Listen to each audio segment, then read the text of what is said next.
Can you find the subject in the sentence below? All of the birds ate the food.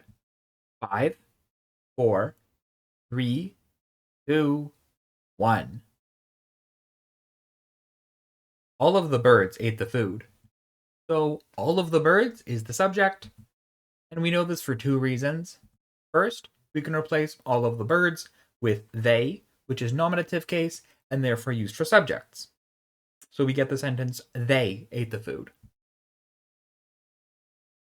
Second, if we passivize a sentence, we can include the original subject in a by phrase in the new sentence.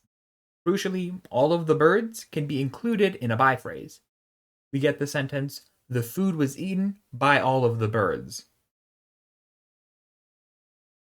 Did you find the subject? Do you have any questions about subjects? Let me know in the comments.